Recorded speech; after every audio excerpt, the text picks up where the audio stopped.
Oke teman-teman, assalamualaikum warahmatullahi wabarakatuh. Salam sehat waras warak buat kita semua ya teman-teman. Para subscriber saya, jadi ini kelanjutan yang itu ya, Xeon 125 yang turun mesin, jadi yang bunyi klak klak klak klak klak klak gitu ya. Ini kelanjutannya, videonya silahkan simak, saya akan coba jelaskan. Sudah, saya coba jelaskan lagi teman-teman. Nah ini next berikutnya adalah di bagian kop silinder ya. Nah ini sumber bunyi yang mungkin udah di setting tapi nggak mau hilang bunyinya ya. Biasanya ini lahar ini udah oblak ya, jadi ini minta ganti. Terus bagian gunungan daripada noken asnya udah kena ya, jadi udah baret. Kalau ini belum ya, biasanya gunungannya udah kemakan ya, udah ada lidahnya di sini. Kalau udah kemakan itu sumber bunyi ya, jadi di setting klepnya tetap bunyi terus ya. Keduanya dia bisa juga, dari sini juga ya, saya jelaskan lagi. Ini tonjokan keteng, jadi tonjokannya udah rusak atau ketengnya udah mulur panjang ya, jadi ketika di setting dia tetap masih bunyi terus. Ini bisa dari sini ya teman-teman ya. Oke, next berikutnya tadi noken as sudah. Settingan klep ini ya, settingan klep ini yang terlalu kendor atau melewati batas standar. Misalkan standarnya 10-15 ya untuk in dan X, dia sampai 20 lebih, dia tentu akan menimbulkan bunyi ya. Next berikutnya, ini sudah longgar bisa, dudukan dalam itu udah longgar bisa menimbulkan bunyi ya. Nah, terus ini kan ada klep ya, di klep ini ada post klep. Nah, post klepnya itu udah longgar bisa ya, itu menyebabkan bunyi yang susah diakalin dari luar, maksudnya udah diotak-atik ya dari luar tapi tetap bunyi. Bisa juga dari sini ya teman-teman ya, sumber bunyinya ya. Kemarin ada di komen ya, Bang itu udah semuanya udah saya lakukan kok masih bunyi terus ya. Teman-teman harus dicek noken asnya ya. Caranya tentunya motornya bisa dibuka dulu atau dilepas dulu. Oke, seperti itu ya teman-teman, mudah-mudahan bisa bermanfaat buat teman-teman semua. Nah ini saya akan coba sekur klep ya, nanti saya coba jelaskan bos klep itu yang seperti apa sih. Nah ini kan belum teman-teman belum tahu ya. Oke, kita langsung bongkar dulu teman-teman. Potensi bunyi di sini teman-teman, saya coba jelaskan. Nanti saya buka dulu ini. Cara buka klepnya seperti ini, tarik aja.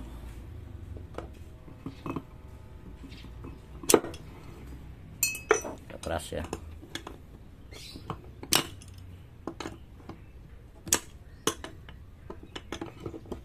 Nih seperti ini ya, ini klepnya.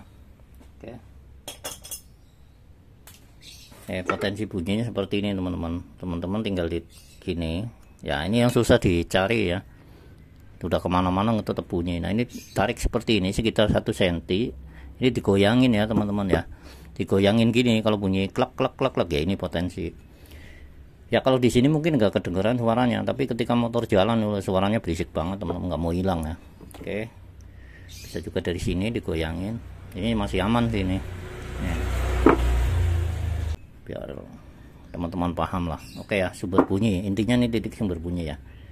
Oke, kita naik lanjut lagi, saya jelaskan lagi. Nah untuk seal klep ini ya, seal klep ini namanya, ini sumber ngasep putih ya teman-teman ya. Kalau ini udah keras, kalau ada faktor usia udah lama pemakaian, faktornya di sini terjadi, di sini dia udah keras, dia nggak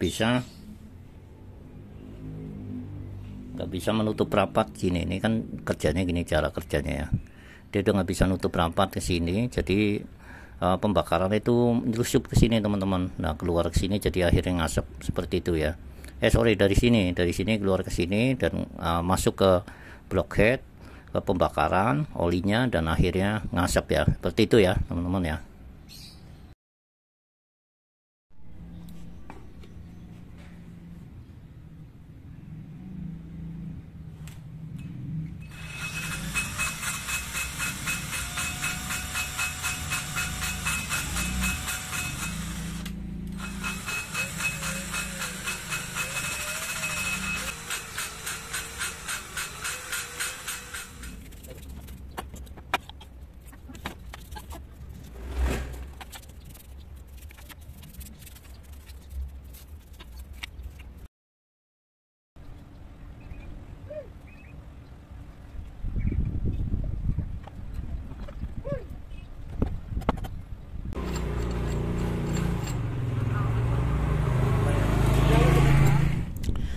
teman-teman, ini posisinya sudah terpasang ya. Nah seperti ini, usahakan mantap, dan pinggiran ini nggak boleh luka ya teman-teman.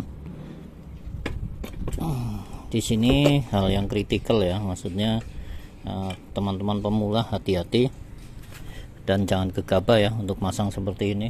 Kalau misalkan masangnya menceng, nanti nggak bisa berfungsi dengan baik ya. Tentu teman-teman akan bongkar lagi, dan rumah laharnya ini bisa rusak ya teman-teman ya.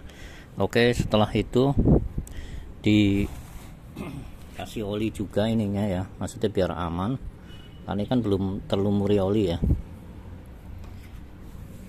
Nah teman-teman, kalau untuk pemasangan seperti ini sih harusnya mempunyai alat seperti ini ya.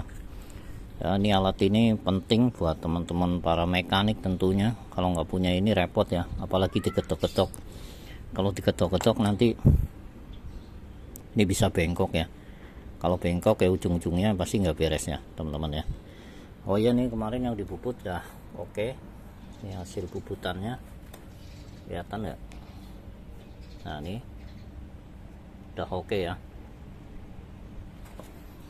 Oke teman-teman, tinggal saya pasang ke sini. Nah hal yang tadi udah saya sampaikan, ini nggak boleh luka ya buat teman-teman pemula. Hati-hati banget, ini diselamatkan pokoknya ya. Gimana caranya jangan sampai ini luka, karena posisinya kan di tengah ya. Di tengah dia itu nggak ada packing, jadi langsung diklep gitu aja. Nah ini sangat berisiko ya buat teman-teman pemula, dan hati-hati kalau sampai luka nanti ujung-ujungnya bocor. Kalau di tengah itu susah nambelnya ya. Oke, next berikutnya saya coba pasang, dan perhatikan ya teman-teman ya, hal-hal kritikal tolong diperhatikan buat teman-teman pemula, jadi nanti untuk pemasangan tidak merusak ya. Dan ini untuk matic ya, untuk matic buat teman-teman yang belajar. Ini dalamnya matic itu, dalam blok mesinnya cuma ada ini ya teman-teman ya, ada ini, ada bruk as, cuman lahar kanan kiri ya. Terus ini bandulnya, ini stangnya. Nah posisinya enteng seperti ini, nggak ada gangguan kalau udah dipasang. Nah gini. Oke, kita coba pasang teman-teman, perhatikan sebelumnya dikasih lem dulu.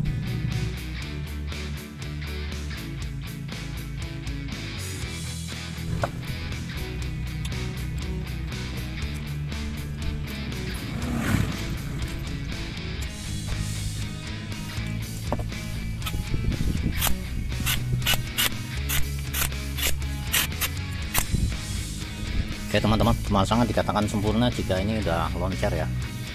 Jika ini nggak ada gangguan dan aman ya, putarannya nggak ada gedek-gedek ya. Nah berarti aman, jos.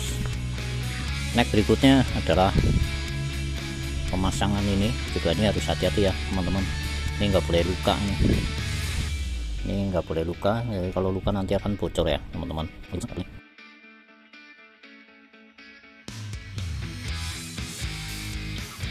Ya teman-teman, sealnya kita ganti baru ya, ini biar tidak merepotkan kita sendiri. Nanti takutnya nanti udah dipasang tapi malah bocor ya, ujung-ujungnya kita bongkar ya. Jadi kalau menurut saya teman-teman, buat para pemula bisa langsung aja ganti ya, karena ganti gini itu makan waktu yang cukup panjang ya, cukup lama, karena mesti bongkar ini dan itu, ujung-ujungnya kita sendiri yang repot ya teman-teman. Jadi kalau menurut saya mending sekalian ya.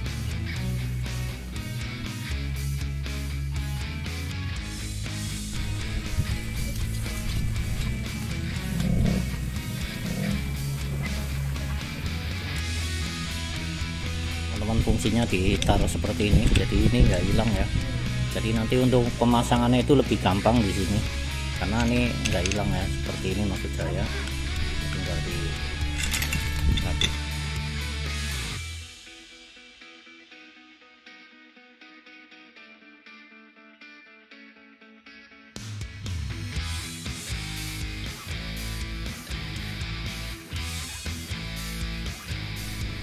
sih.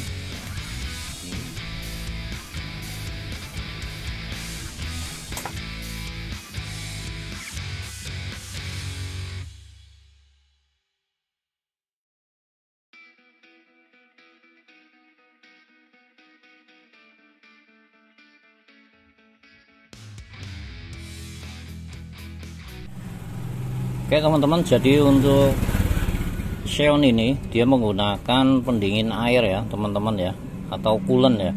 Jadi di sini kan ada seperti ini. Teman-teman usahakan ininya dikasih lem gasket ya. Kalau nggak dikasih gasket nanti akan bocor ya, akan kerja 2 kali. Ingat-ingat teman-teman ya. Kalau menurut saya pribadi wajib ya, karena saya udah pernah seperti ini. Jadi main pasang dulu ya kejadian, jadi bocor teman-teman, jadi bongkar lagi, dikasih gasket lagi baru sembuh. Oke ya, jadi kita kasih gasket dulu nih.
Berikutnya adalah pemasangan magnet teman-teman. Jadi sepinya ini tidak boleh ketinggalan ya, sepi yang kecil ini. Nah ini buat teman-teman pemula harus dipasang. Nanti kalau nggak dipasang motor nggak mau hidup ya, ketika itu meledak-meledak teman-teman kaget ya. Oke.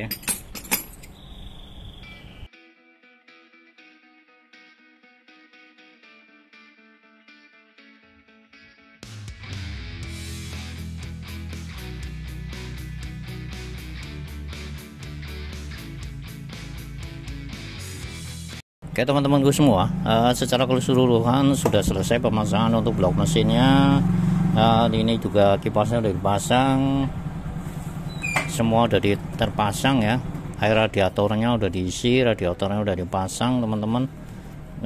Teman-teman, jadi saya anjurkan buat teman-teman semua ya, untuk para pemula, kalau bisa itu baut-bautnya dipasang lagi, jadi enak ya. Jadi tadi teman-teman udah lihat, saya tinggal pasang, tinggal kencengin. Untuk repot sedikit di awal sih juga nggak terlalu repot ya, ketika dibuka ini dipasang lagi. Maksudnya supaya apa? Supaya tidak terjadi kesimpang siuran baut ya. Jadi misalkan baut di sini nanti pasangan sini, dan kadang-kadang baut itu nggak semuanya itu panjang itu sama teman-teman. Kalau ketemu baut yang pendek terus dikasih yang panjang tentu akan bermasalah ya. Bermasalah itu apa? Blok ya, bloknya bisa bocor ya. Kayak teman kemarin subscriber dia bilang jadi bautnya itu salah, dipaksa akhirnya dia bocor.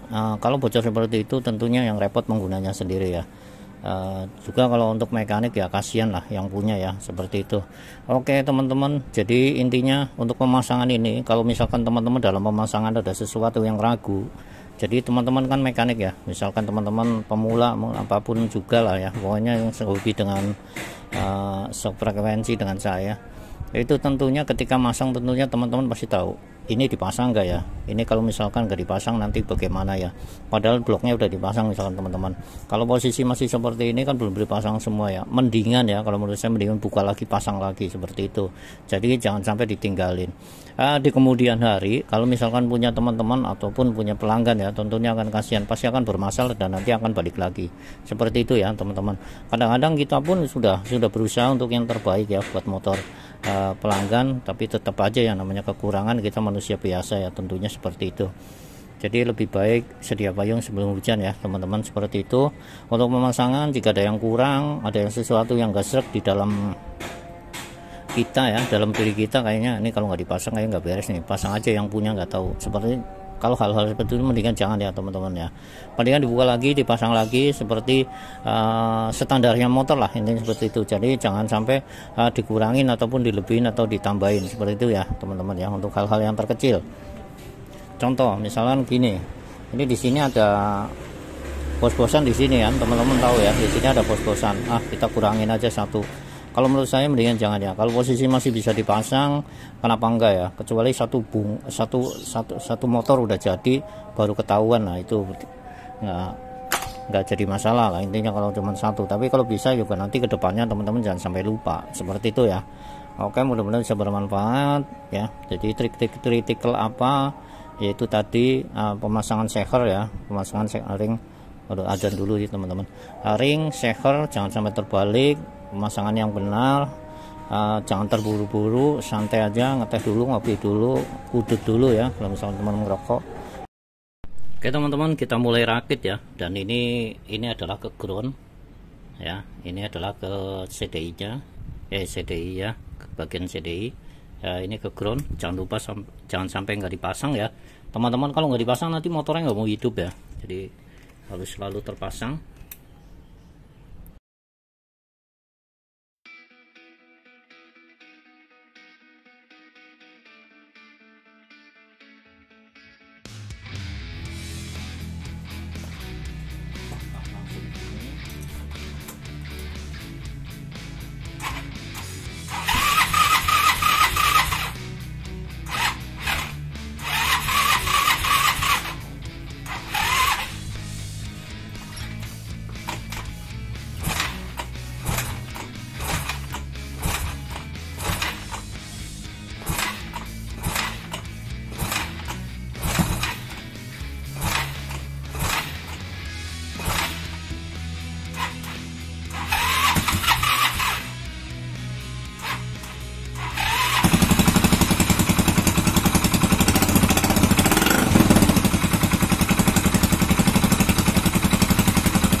Oke teman-teman, secara keseluruhan sudah terpasang semua ya, tinggal masang jok dan kap ini depan dan juga bodi samping.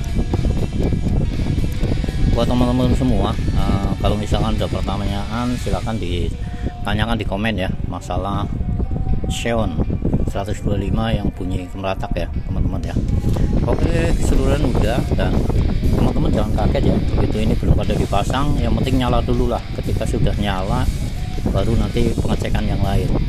Ketika motor udah nyala berarti sudah berhasil ya. Untuk pertama kali nyala, karena dalam keadaan terbuka, ininya semua terbuka, biasanya ada suara kasar ya teman-teman, jangan kaget ya. Masalah kan setang seher udah diganti ya kan, lahar udah diganti, semua udah diganti. Jadi kalau teman-teman curiga untuk yang setang seher lagi kan nggak mungkin ya teman-teman. Jadi ada suara berisik karena masih terbuka aja. Oke ya teman-teman. Nah, kita coba dengarkan suaranya sehalus apa.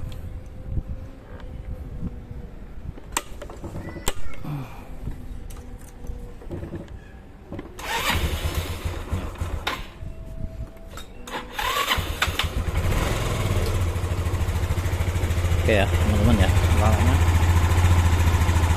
kita ya.